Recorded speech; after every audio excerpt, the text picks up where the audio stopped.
पिछली पार्ट में हमने देखा था कि हेन पर एक जंगली सुअर अटैक करने आता है और सही टाइम पर नव आकर उसे बचा लेता है। पार्ट 8 की शुरुआत में हमें 4 साल पहले का सीन दिखाया जाता है। तब हेन और नवो ने डेटिंग जस्ट शुरू किया था। नवो हेन को अपना होम टाउन दिखाने लाया था, जहां वो उसे अपनी फैमिली का सबसे बड़ा फलों का बगीचा दिखाता है और बताता है कि जहां तक तुम्हारी नजर जा रही है ये पूरी जगह हमारी है। अभी तक नव को हेन की असली आइडेंटिटी पता नहीं थी, इसलिए कहता है कि शायद मेरी मॉम अभी हमारे स्टोर में होगी। हमारी एक दुकान भी है जहाँ हमारा बिजनेस काफी अच्छा चलता है। मैंने बताया था ना कि हमारी फैमिली यहाँ काफी इन्फ्लुएंस है, ये कति कहा। फिर यूनवू को देखकर स्माइल करती है तो यूनवू से अपने शॉप पर ले आता है, लेकिन यहाँ पे उसकी मॉम नहीं थी तो यूनवू उसे आइस पॉप देता है जो हेन को बहुत ही अच्छा लगता है क्योंकि हेन ने इसे पहली बार ट्राई किया था। अब उससे पूछता है कि क्या तुमने आइस पॉप कभी नहीं पिया? न कहती है नहीं। नव कहता है कि क्या तुम्हारी मॉम ने बचपन में भी तुम्हें आइस पॉप नहीं दिलाया था? हेन कहती नहीं। जैसुन नव को उसके लिए बहुत बुरा लगता है क्योंकि वो समझ रहा था कि हेन की फैमिली बहुत ही ज्यादा पुअर थी। तो नव कहता कि मैं समझ सकता हूँ। हेन पूछती क्या समझे? इन वो कहता है कि तुम हमेशा होज वाली शर्ट पहनती हो। इन कहती कि वो तो विंटेज स्टाइल है जो मैं खास यूरोप से। बस इतना कहकर रुक जा है। न वो कंटिन्यू रहता है। एन कहता है कि तुमने जो ये पहना है ऐसे कपड़े मेरी दादी पहनती है। न कहती मेरी बात तो सुनो, तुम्हें जब पता चलेगा मेरे इन कपड़ों के प्राइस के बारे में तो तुम बहुत शॉक्ड हो गए। नव कहता है कि मेरे सामने प्रिटेंड करने की जरूरत नहीं है, मैं समझता हूँ। हेन कहती कि ट्रस्ट में मैं इतने भी पुअर नहीं हूँ। पर हेव का रिएक्शन नहीं बदलता तो न कहती है मैं सच कह रही हूँ। पर हिन वो कहता है कि तुम मुझ पर ट्रस्ट करो, मैं तुम्हें प्रॉमिस करता हूँ कि आज से बल्कि अभी से मैं तुम्हें वो सारी खुशियाँ दूंगा जो तुमने अपनी लाइफ में कभी एंजॉय नहीं की। न तो बस उसे देखते हुए उसकी बातें सुन रही थी। न वो बताता है कि मैंने बताया था ना कि मैंने सियोल में एक अपार्टमेंट लीज पे लिया है, पर उसके साथ ही मैंने हर महीने 2 मिलियन वन की सेविंग्स अभी की है। न तो बस उसे देखे जा रही थी। जोतेकियन कहता है कि अब तुम मुझे ऐसे मत देखो जैसे तुम्हें कुछ समझ नहीं आ रहा। मैं अपनी पढ़ाई तो नहीं कर रहा, पर इट्स ओके, अगर तुम्हारी फैमिली कर्ज में है तो भी कोई बात नहीं। जो सुन हेन तो हंसने लग जाती है। एन कहती है मेरी फैमिली कर्जे में तभी। अब कहता कि अगर इससे भी बड़ी कोई प्रॉब्लम है तब भी मुझे कोई प्रॉब्लम नहीं है क्योंकि मैं हमेशा तुम्हारे साथ रहूंगा और हर कदम पे तुम्हारे पास रहूंगा। तो इसी तरह से इनकी लव स्टोरी शुरू हुई थी, पर ये मेमोरी अभी अचानक से हेन के दिमाग में आई थी। कमिंग बैक टू प्रेजेंट, जब वो जंगली सुअर हेन की ओर बहुत ही तेजी से बढ़ रहा था तब हेन ने यूनवू को याद किया था और तभी यूनवू ने उसके सामने एंट्री मारी थी और उस जंगली सुअर से हेन को बचाया था। हेन अपने लिसन से भी बाहर आ गई थी और नवो को अपने सामने देखकर उसे चैन आया था। तभी इधर भागते हुए यनसोंग भी पहुंच जाता है और हेन की हालत के बारे में पूछने लगता है, पर नव उसे कहता है कि तुम अभी तक अपने कोर्स में नहीं गए। यनसंग फिर से हेन से पूछने लगा था, पर नवो कहता कि अभी हेन को काफी रेस्ट की जरूरत है, इसलिए तुम भी लौट जाओ। ये कहकर वो हेन को लेकर चला जाता है। तो हेन बताती है कि मुझे सच में लगा था कि मैं आज मरने वाली हूँ। हेन के पैर में मोच आ गई थी इसलिए वो चल नहीं पा रही थी, तो यूनवू उसे कैरी कर लेता है। अब इससे हेन तो थोड़ा ब्लश करने लगती है। यूनवू कहता है क्या ये थोड़ा ज्यादा हो गया? हेन कहती हाँ, अगर कोई और दिन होता तो, पर क्योंकि आज मुझे चोट लगी है तो ये चलेगा। ये बोलकर स्माइल करती है तो यन उसे वापस से रिजॉर्ट तक ले आता है। हेन को कैरी करके लाते हुए देखकर सब लोग हैरानी से उन्हें देखने लगते हैं। इधर हेन की माँ ग्रैंडपा की पार्टनर यानी कि शियोली से पूछती है वो शिकार से इतनी जल्दी वापस कैसे लौट आए। शियोली उन्हें बता दी कि ग्रेट शमन ने बताया था कि आज उनका शिकार पे जाना उनके लिए खतरा हो सकता है, इसीलिए मैंने उन्हें वापस बुला लिया। तभी सचल भागता हुआ आता है एंड मॉम को हेन की कंडीशन के बारे में बताता है। हेन को चोट लगी है सुनकर ही मॉम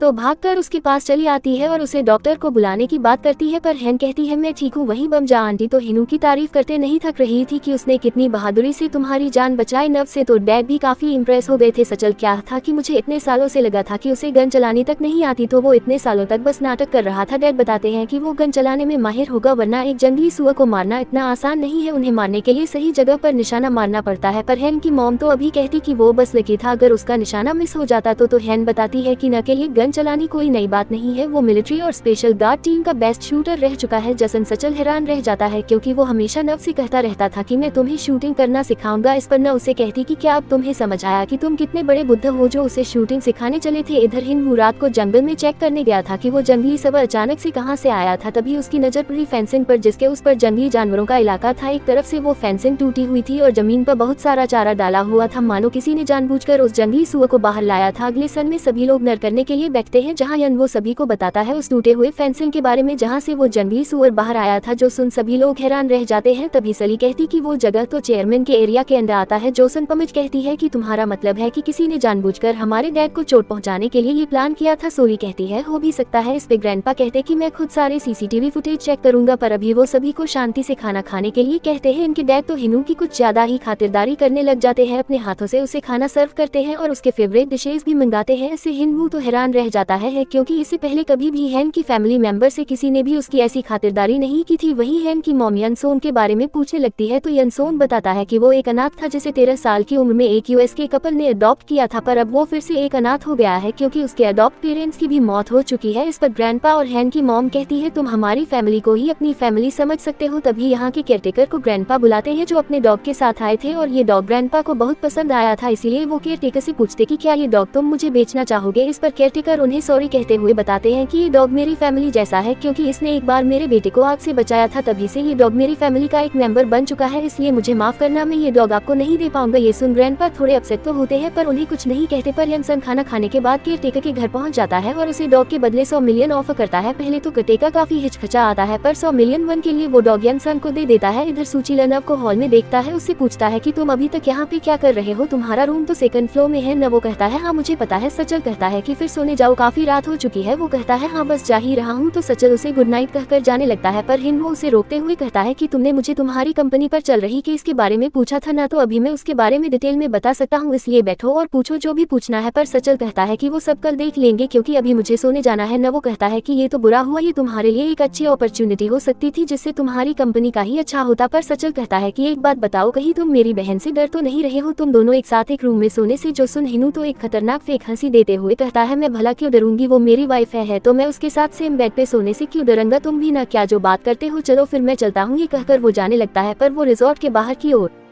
जा रहा था तो सचल उसे रोकते हुए कहता है कि सेकंड फ्लोर उधर नहीं है, सामने सीढ़ी से ऊपर जाता है। वो कहता है हाँ मुझे पता है, मैं बस थोड़ा नाइट वॉक कर रहा था। ये बोलकर वो ऊपर जाने लगता है। सचल तो समझ रहा था कि नवहन से डर रहा है क्योंकि वो अपनी बहन को अच्छे से जानता था। तो हिनू एकदम धीरे धीरे से बिना आवाज किए रूम के अंदर आ जाता है, फिर एंगर में अपना कोट टांगने के बाद बिना आवाज किए बेड पे लेटने जाता है। और तभी हेन कहती कि कहाँ थे अब तक जो तुम इतनी देर हो गई। हिन वो तो काफी नर्वस होकर पूछता है कि तुम अभी तक सोई नहीं ना, कहती बस अभी जाग गई और मैंने अभी तुमसे कुछ पूछा है। तो हिन वो कहता है कि वो सचल मुझसे कुछ पूछ रहा था इसलिए वही हम लोग बात कर रहे थे। हैन तुरंत उठ जाती उससे कहती है कि क्या वो सचल अभी भी तुम्हें परेशान कर रहा है, अभी उसे समझाकर आती हूँ। ये कहकर वो नीचे उतरने लगती है पर नव उसे रोकते हुए कहता कि ऐसी कोई बात नहीं है, फिर भी तुम कहो तो मैं उसे डाउट करा जाता हूँ, पर तुम गुस्सा मत करो ना, कहती काफी रात हो गई है इसलिए अभी कुछ करने की जरूरत नहीं है, तो अभी मेरी टॉप उतारने में थोड़ी हेल्प कर दो। ये सुनकर ये हिन मुंह चौंक जाता है, न कहती कि मेरे बैक बटन्स खोलने में हेल्प करो, मेरे हाथ पे भी चोट लगी है। यनवो तो काफी नर्वसली उसकी टॉप के बटन्स को खोल रहा था। इनका छोड़ दो, बाकी मैं कर लूंगी। तो यनवो चुपचाप पीछे आ जाता है और वो अभी काफी नर्वस लग रहा था। न कहती तुम अपने कपड़े क्यों नहीं उतार रहे। नमू तो और ज्यादा हैरान होकर पूछता है कि क्या मतलब। न कहती क्या तुम्हें शावर नहीं करना है। जो सुन हिनू शावर लेने चला जाता है जहाँ वो नहाते हुए सोचता है कि क्या मुझे बाहर नहीं जाना चाहिए, पर बाहर न तो हिनू के ही ख्यालों में डूबी थी। उसके दिमाग में तो बार बार हिनू ने जिस तरह डैशिंग एंट्री मारकर उसे बचाया वही मूवमेंट चल रहा था। वो अपने आप से कहने लग जाती कि तू उसके बारे में इतना क्यों सोच रही है, वो इतना भी हैंडसम नहीं है। पर उसके दिमाग से तो यूनबू का ख्याल ही नहीं जा रहा था। वह अपने आप से कहने लग जाती कि मैं उसके बारे में इतना क्यों सोच रही हूँ, ये मुझे क्या हो रहा है। तभी यूनबू टावर में बाहर आता है, न कि तो उस पे से नजरें ही नहीं हट रही थी। अनवो नर्वस बताने लग जाता है कि अंदर मुझे बाथरोब नहीं मिला इसीलिए मुझे ऐसे बाहर आना पड़ा। न तो अभी उसे घूरे जा रही थी तो यूनबू एक बाथरूम निकाल कर पहनने जाता है, न कि तो उस पर से नजरें ही नहीं हट रही थी। नव जैसे ही पीछे मुड़ने वाला होता है हैन उठकर शावर लेने चली जाती है, पर अंदर आकर भी हैन हिनू के बारे में ही सोच रही थी। तो अपने दिमाग को थोड़ा भटकाने के लिए कहती है कि क्या वो अपने आप को इतना डैशिंग एंड हैंडसम समझता है जैसे टावर में बाहर आ गया, क्या वो अपनी बॉडी फ्लेक्स करना चाहता था। तभी अचानक न वो दरवाजा नॉक करके अंदर आ जाता है, न तो उसे देखते ही रह जाती है। इसी के साथ पार्ट 8 का एंड यहीं पर होता है। वीडियो पसंद आए तो वीडियो को लाइक कर देना, चैनल पर पहली बार आए हो तो do subscribe and hit the bell icon. जल्दी ही मिलते हैं अगले पार्ट में, तब तक के लिए take care and bye bye.